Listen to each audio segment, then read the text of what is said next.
ஒரு வழியாக தன்னுடைய திருமண தேதியை அறிவிச்சிட்டாரு விஷால். பல ஆண்டுகளாக வந்து விஷால் கல்யாணம் பண்ண போகிறான்னு ஒரு தகவல் பரவிட்டே இருந்துச்சு. பல நடிகைகளும் இணைத்து கிசுகிசுப்பட்டாங்க. தற்போது அவருக்கு 47 வயதாகிறது.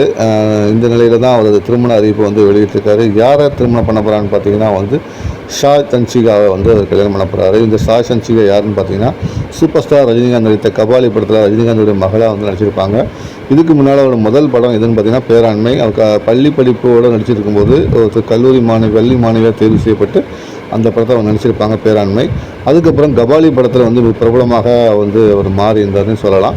இந்துக்கிடையில் தான் வந்து விஷாலுக்கும் ஷாய் சன்சிகாவுக்கும் இடையே ஒரு காதல் மலர்ந்தார் சொல்லப்படுது. இதை வந்து சமீபத்தில் நடந்த ஒரு சினிமா மேடையில் வந்து ஓப்பனாக வந்து ஷாய் சன்சிகா வந்து தெரிவிச்சிருக்காங்க. சமீபத்தில் வந்து விஷால் உடல்நிலை பாதிக்கப்பட்டிருந்த போது ஹாஸ்பிட்டலேருந்து பக்கத்தில் வந்து ஷாய் சன்சிகா பார்த்துருந்தாங்க. அப்போதே இந்த கிசு பரவ தொடங்கியது. இதை தான் வந்து தற்போது வந்து விஷாலும் ஷாய் சன்சிகாவும் உறுதிப்படுத்தியிருக்காங்க. இவருடைய கல்யாணம் எப்போ நடக்குன்னு பார்த்தீங்கன்னா ஆகஸ்ட் மாதம் நடக்கிறதா வந்து தெரிவிக்கப்பட்டிருக்கு.